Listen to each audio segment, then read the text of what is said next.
أعوذ بالله من الشيطان الرجيم. بسم الله الرحمن الرحيم.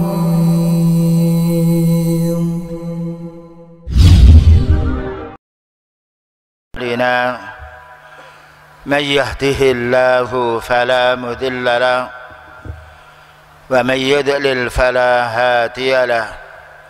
أشهد أن لا إله إلا الله وحده لا شريك له وأشهد أن محمدا عبده ورسوله. اللهم صل وسلم على نبينا محمد وعلى آله وصحبه أجمعين. أما بعد.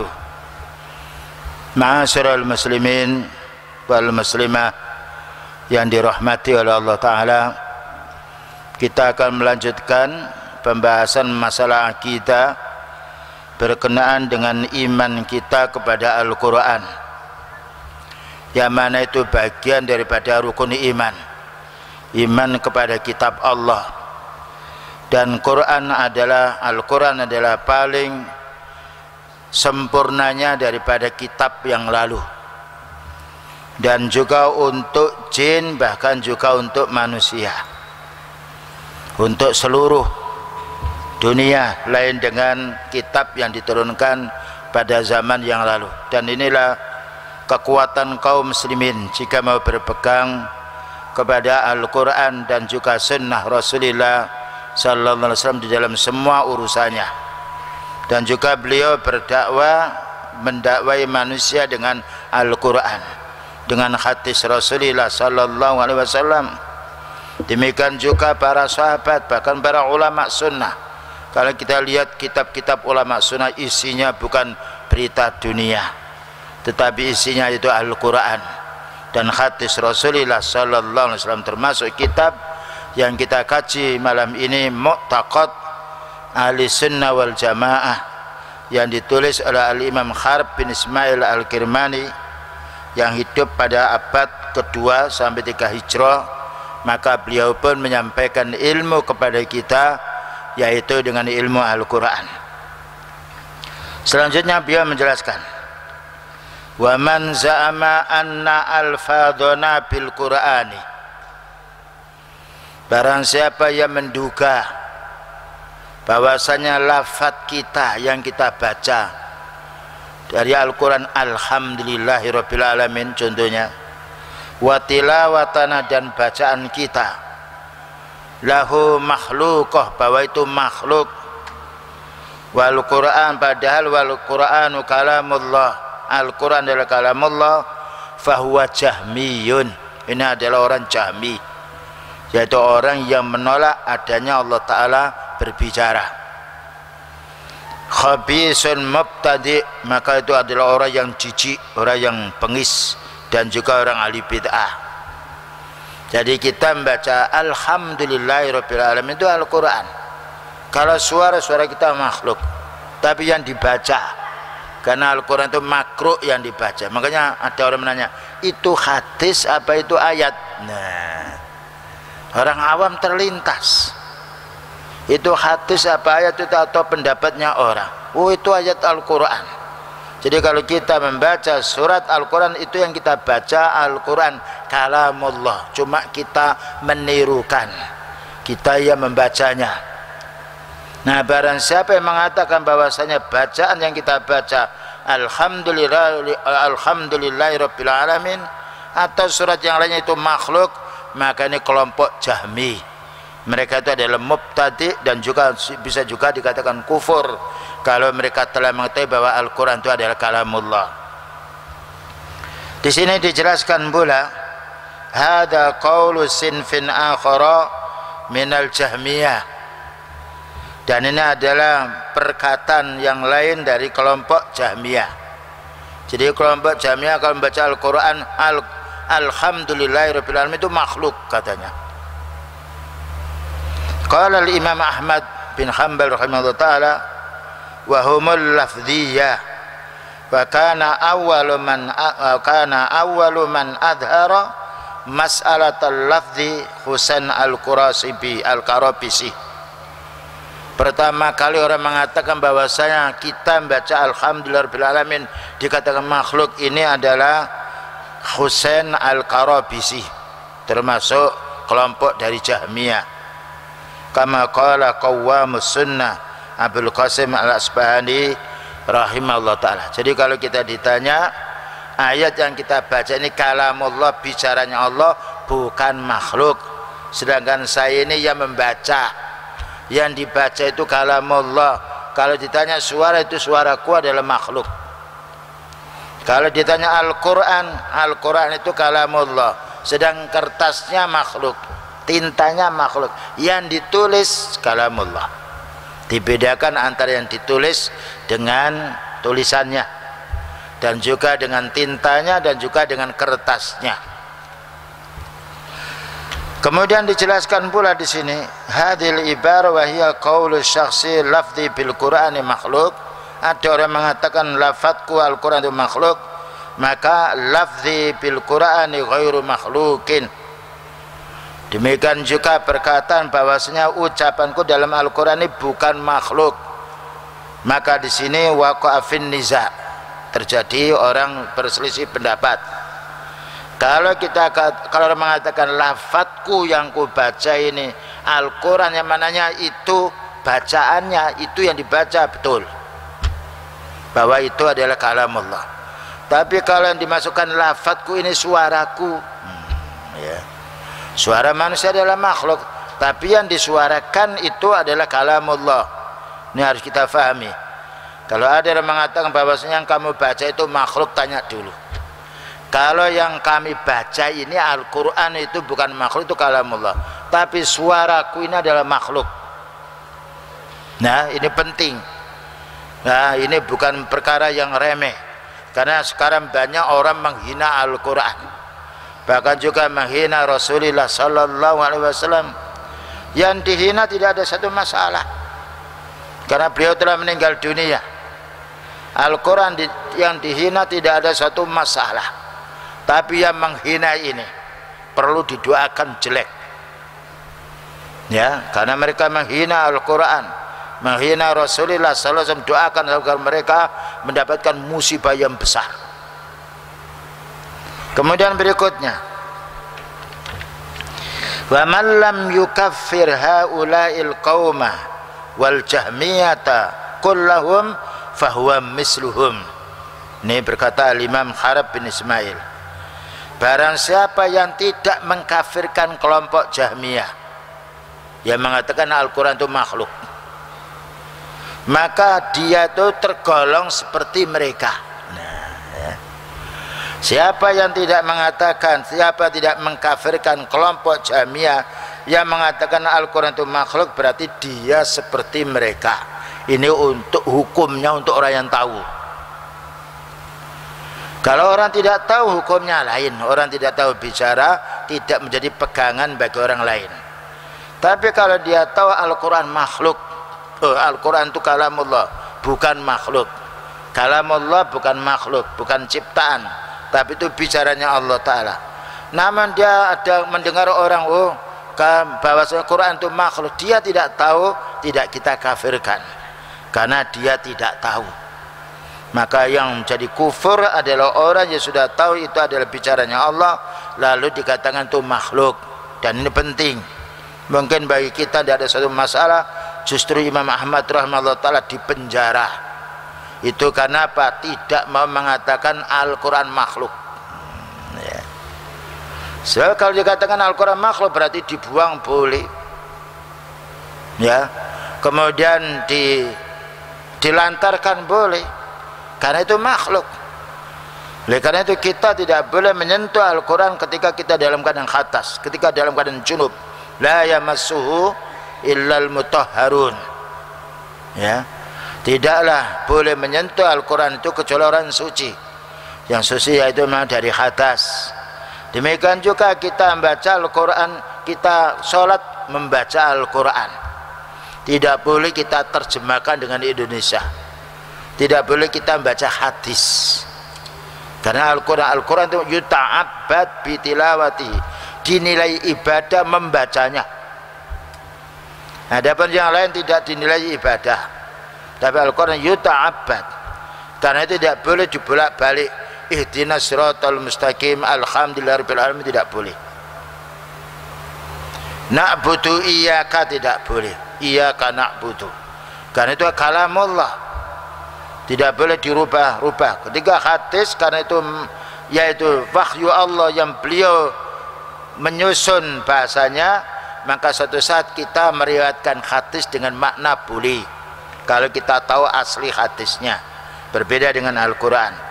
Nah, ini perlu difahami. Begitulah ulama sunnah pembelaannya kepada Al-Quran. Selanjutnya, wa kallamallahu Musa taklima minhu ilaihi, berkata Imam Harb bin Ismail Al-Kirmani, dan Allah berbicara kepada Nabi Musa, bicara betul.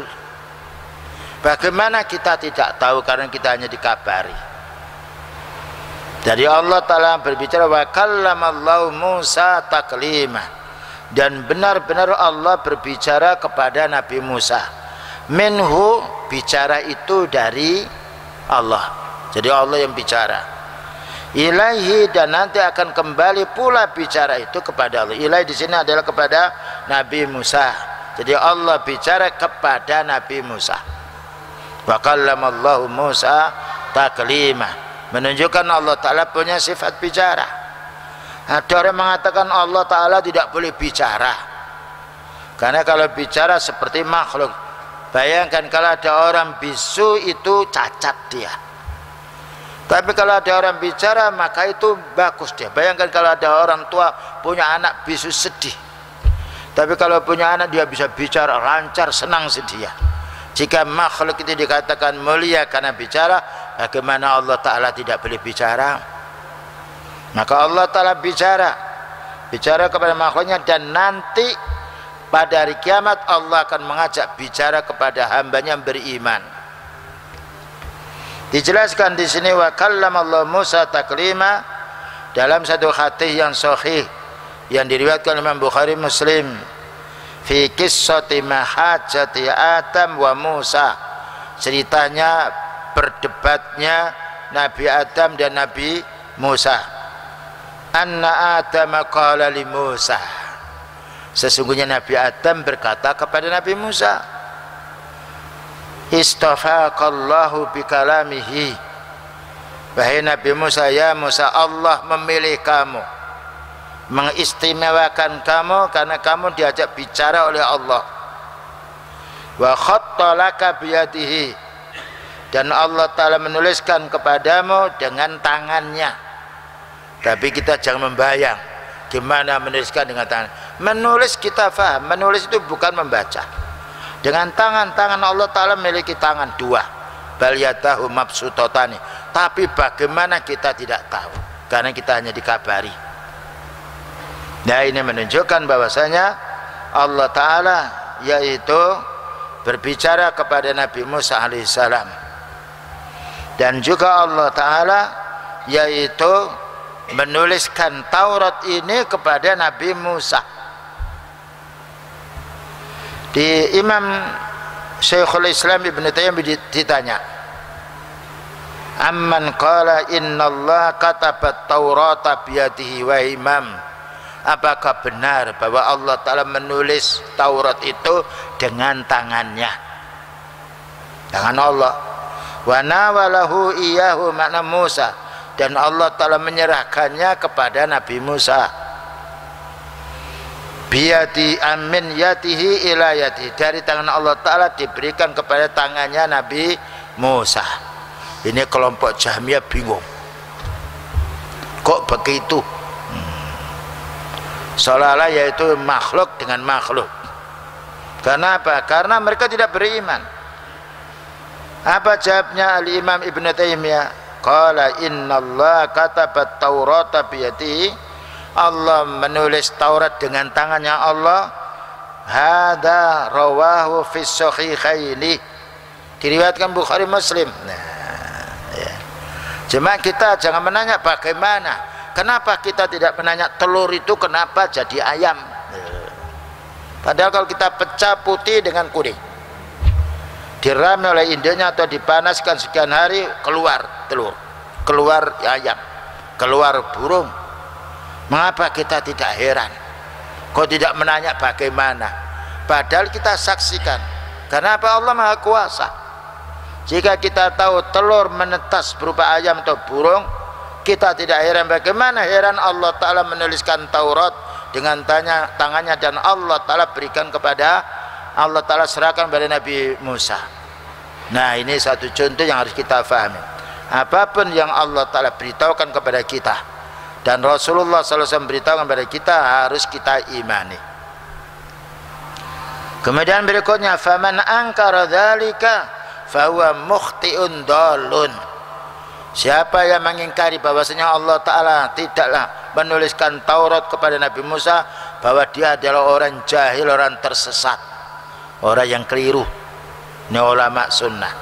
Jadi ulama sunnah itu menetapkan apa yang Allah bicarakan. Wa idza ankara ba'da ma'rifatil hadisi as-sahihi yastahiqul 'uqubah. Kalau dia sudah tahu hadisnya sahih, kemudian mengingkari, maka berat orang itu dihukum. Ini fatwanya al-Imam Ibnu Taimiyah rahimahullah ta'ala, Imam Sunnah.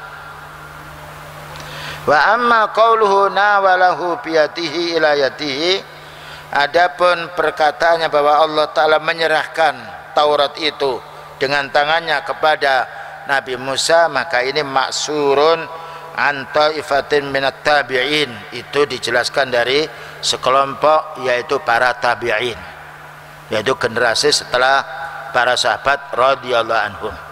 Selanjutnya, berikutnya pula, walam yazalillahu mutakalliman aliman. Senantiasa Allah Ta'ala punya sifat bicara, dan Allah Ta'ala maha mengetahui. Ini diantara sifat Allah yang harus kita fahami. Allah Ta'ala bicara, dan ini sifat dzatiyah, ya, sifat dzatiyah yang tidak boleh lepas darinya. Dan juga Allah Ta'ala maha mengetahui, ilmunya juga sifat dzatiyah, tidak lepas. Seperti kita sifat dzatiyah itu tangan, tidak pernah kita lepas. Tapi marah itu sifat fi'liyah, satu saat marah, satu saat tidak. Mencintai sifat fi'liyah, satu saat kita senang, satu saat kita tidak. Tapi yaitu melihat, bicara kita, ya, kemudian juga tangan kita, ini adalah sifat zat, mana yang ada pada kita tidak lepas. Dibedakan antara sifat dzatiyah dengan sifat fi'liyah. Nah, maka di sini Allah Ta'ala berfirman dalam surat Al-Mu'minun ayat nomor 14, fatabarakallahu ahsanal khaliqin. Fatabarakallahu ahsanul khaliqin. Maha suci Allah Ta'ala yang membuat baik kepada yang ahsanul khaliqin, paling baiknya pencipta, ya. Ini perlu difahami bahwa Allah Ta'ala senantiasa berbicara dengan dasar ayat dari surat Al-Mu'minun nomor 14, fatabarakallahu ahsanul khaliqin. Maha suci Allah Ta'ala yang paling baik, yang paling baik, pencipta yang paling baik, karena tidak ada pencipta kecuali Allah. Dan Allah Ta'ala mensifatnya ahsanul khaliqin. Nah, di sini dijelaskan keterangannya bahwasanya Allah Ta'ala mempunyai sifat bicara terus menerus. Cuma kita tidak tahu karena kita tidak melihat, tapi kita yakin itu ada dengan dasar ayat dari surat Al-Kahfi ayat nomor 109. Qul law kana al-bahru midatan li kalimati rabbi lanafital bahru qabla an tanfadha kalimatu rabbi walau ji'na bimislihi madada. Katakan wahai Nabi, seandainya laut itu jadi tinta, laut begitu dalam, begitu luas, dan luas laut daripada daratan. Kalau kita lihat dari peta seperti itu, jadi Indonesia dengan yaitu laut Indonesia, nah itu masih luas lautnya. Seandainya laut itu tintanya untuk menulis, qabla na'am lana fidal bakhru, maka akan habis tinta itu qabla an tanfada kalimatu rabbi, sebelum habis kalimat Allah. Walau ji'na bimislihi madada, walaupun kita mendatangkan kembali laut itu semisalnya, maka akan habis tinta laut itu sebelum habis kalamullah. Nah, ini ayat yang harus kita fahami. Oleh karena itu Allah Ta'ala akan mengajak hambanya besok pada hari kiamat, semuanya orang beriman diajak bicara. Dan itulah yang kita harapkan, kita menuntut ilmu, beramal soleh agar kita bisa diajak bicara oleh Allah Ta'ala dan bertatap muka. Wujuhu yawma idin nadhira ila rabbiha nadhira. Besok pada hari kiamat wajah yang berseri-seri itu orang mukmin akan melihat Allah. Kemudian juga di dalam surat Luqman yang menjelaskan bahwasanya bicaranya Allah Ta'ala tidak putus, mengajak bicara kepada makhluknya, kepada manusia, kepada malaikat dan juga yang lainnya. Walau annama fil ardi min syajaratin aklamun, seandainya di permukaan bumi itu pohon-pohon yang mulai kecil dan sampai besar itu sebagai penanya, nah alat tulisnya. Wal bahru yamudduhu min ba'dihi sab'atu abkhurin, sedangkan laut ini memanjang sampai 7 kali laut ini, ya. Lautnya itu tintanya itu memanjang yaitu sampai 7 kali laut, sedangkan pohon-pohon di bumi ini sebagai penanya. Mana fitat kalimatullah, tidaklah habis kalimat Allah. Innallaha azizun hakim, karena Allah Ta'ala maha menang lagi maha bijaksana. Karena itu para ulama tidak pernah berhenti kehabisan berfatwa, kehabisan menulis kitab, ditulis lagi. Ketika menulis ada lagi sesuatu yang baru yang ditemukannya dari ayat terus dari ayat, para ulama tetap terus menulis. Seandainya ayat Allah Ta'ala, bicara Allah Ta'ala sedikit, maka mereka akan kehabisan modal. Dan inilah menunjukkan Allah Ta'ala bicara, dan termasuk Al-Quran bicaranya Allah. Dalam satu ayat yang kemarin kita baca, wa in akhadtum minal musyrikin astajaraka fa'ajirhu hatta yasma kalam Allah. Kalau ada salah seorang musyrik kafir yang minta perlindungan kepadamu wahai Nabi, maka lindungilah sampai dia mendengarkan ayat Allah, hatta yasma'a kalam Allah. Dan kalimat alhamdulillahirabbil alamin kalau dibahas dalam tafsir beratus-ratusan safha, lembaran. Jadi ada surat Al-Fatihah itu sampai 700 lembar sampai 800 lembar di sarahnya. Masing-masing ada juga keistimewaannya. Ini menunjukkan bukti kebenaran bahwasanya kalamullah Ta'ala tidak pernah terputus. Dan juga kalamullah Ta'ala membantah kelompok-kelompok yang tersesat.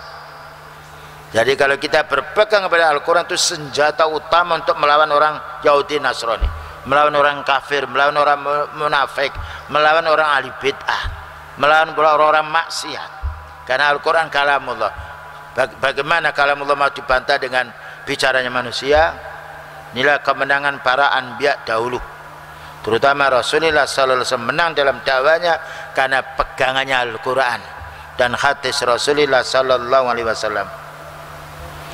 Qala Ibnul Qayyim Al-Jauzi menjelaskan ayat dari surat Luqman yaitu nomor 27 tadi, lawa annal bakhra yamudduhu, seandainya laut itu membentang, mimbatihi sabatu akhurin, membentang sampai 7 kali lipat luasnya dan dalamnya, wasjarul ardi kulliha, dan pohon-pohon di bumi ini dari yang kecil yang besar tangkainya yang lainnya, kulluha aklamun, semuanya menjadi pena untuk menulis, yuktabu biha kalamullah, untuk menulis kalamullah, la nafidatil bahru, akan habis lautan itu, wal aklamu, dan juga akan habis karena pulpen itu kalau lama-lama dipenulis habis, dia rusak.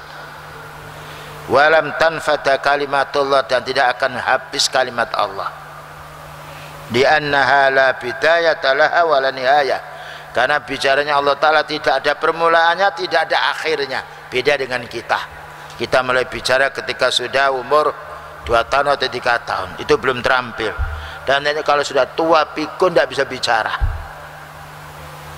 Makanya kita hendaknya berdoa. Jangan sampai kita menjadi orang pikun.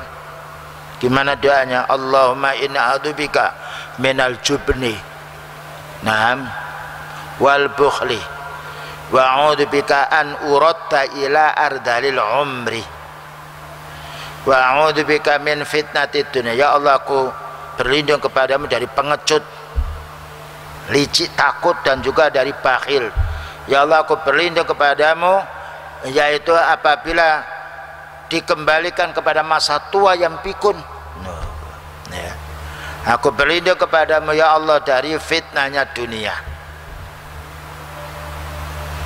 Kemudian dijelaskan pula oleh Imam Ahmad rahimahullah ta'ala, lam yazalillahu mutakalliman idha sya'a. Senantiasa Allah Ta'ala bicara kalau Allah Ta'ala berkehendak. Bahkan wujudnya langit dan bumi, kun, jadilah, fayakun, maka jadi. Ya. Ya. Jadilah manusia maka lahir manusia, jadilah binatang maka lahir binatang. Ya, lain dengan kita membuat rumah bertahun-tahun terjadi. Jadi apabila Allah Ta'ala ingin menjadikan sesuatu, cukup dengan kalimatnya kun, jadilah, fayakunu, maka jadi. Dan inilah sifat yang harus kita fahami, sifat Allah Ta'ala yang mana menjadi sejuknya hati kita. Kemudian juga dijelaskan pula wa kamaluhu al-muqaddasu muqtadin li kalamihi, dan kesempurnaan maha sucinya Allah Ta'ala terkandung pula bicaranya Allah. Wa kamaluhu min lawazimi dzatihi, kesempurnaan Allah Ta'ala menunjukkan adanya pada zatnya, bukan pisah. Fala yakunu illa kamilan wal mutakammilu akmalu mimman la yatakallam. Yang bicara itu lebih sempurna daripada yang tidak bicara. Bahkan yang bicara yang lancar tidak sama dengan yang megap-megap, yang tidak terampil bicaranya. Makanya kita ini harus berdoa ketika mau membaca, ketika mau berhadapan orang-orang yang sifatnya bahasa Jawanya medeni. Nah ya, karena orang itu mah baca Rabbis rohli sodri, ya Allah lapangkan hatiku ini, wa yassirli amri, ya Allah mudahkan urusanku, wa khlul 'uqdatam min lisani, ya Allah lepaskanlah kesulitan lisanku ini ketika bicara, yafqahu qauli, supaya mereka faham bicaraku. Itu hendaknya kita baca kalau kita berhadapan dengan musuh, berhadapan dengan penguasa-penguasa yang zalim. Karena mereka kadang-kala membahas sihir. Ya, seperti Fir'aun bahwa sihir dia. Ya, Rabbis rohli sadri wa yassirli amri wa hlul 'uqdatam min lisani yafqahu qawli. Kalau mau disidang sedangkan kita orang benar, baca ini, maka kita akan ditolong oleh Allah. Sebagaimana Nabi Musa alaihissalam ketika menghadap Fir'aun, bacain selamat. Ya.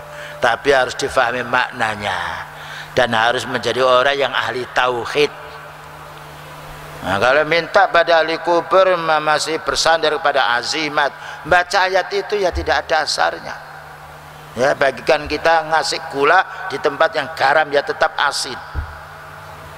Ini perlu difahami. Makanya para ulama sunnah dijaga oleh Allah Ta'ala kehormatannya. Selanjutnya pula warru'ya minallah, mimpi yang baik itu dari Allah. Nah, mimpi, ya, mimpi yang baik itu dari Allah.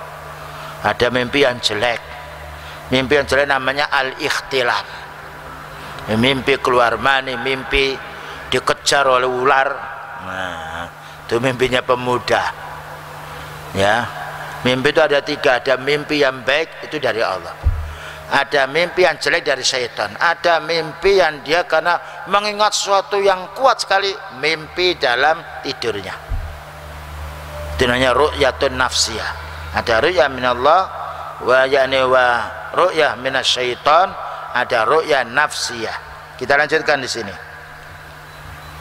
Adapun dalil mimpi yang baik seperti mimpinya para anbiya, orang-orang yang saleh, ya, dijelaskan dalam hadis yang sahih bersumber dari Abi Qatadah radhiyallahu anhu qala sami'tu Rasulullah sallallahu alaihi wasallam yaqul ar-ru'ya minallah, mimpi yang baik itu dari Allah.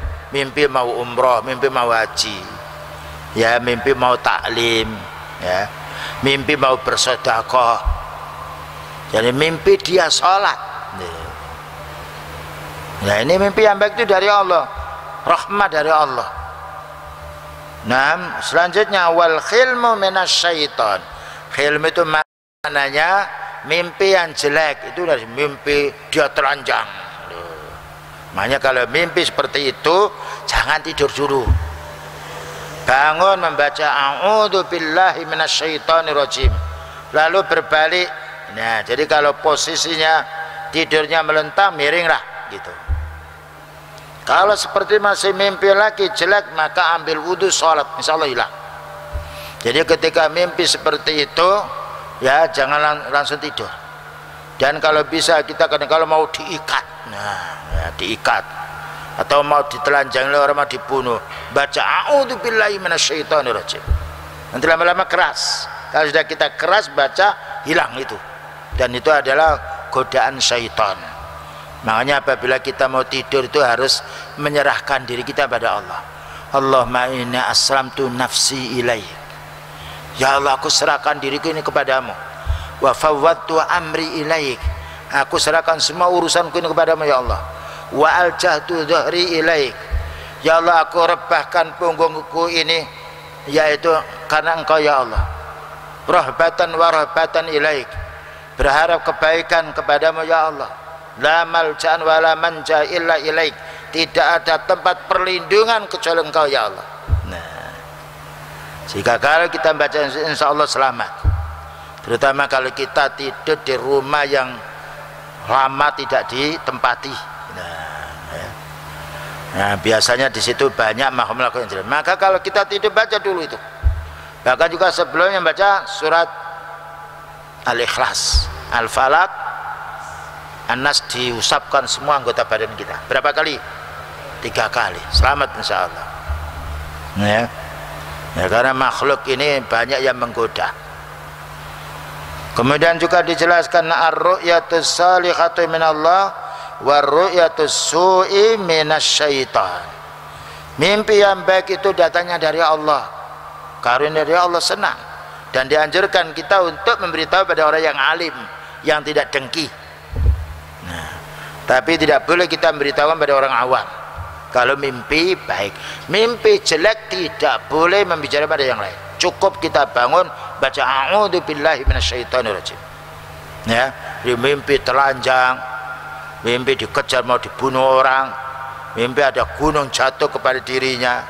Nah, maka ini adalah waswas syaitan untuk menakuti kita. Ketika kita bangun cukup baca a'udzubillahi minasyaitonir rajim, meludah sebelah kiri. Nah, lebih kuat lagi kita wudhu, sholat, pergi mereka. Jadi mengusir setan sebetulnya gampang, karena makhluk yang halus.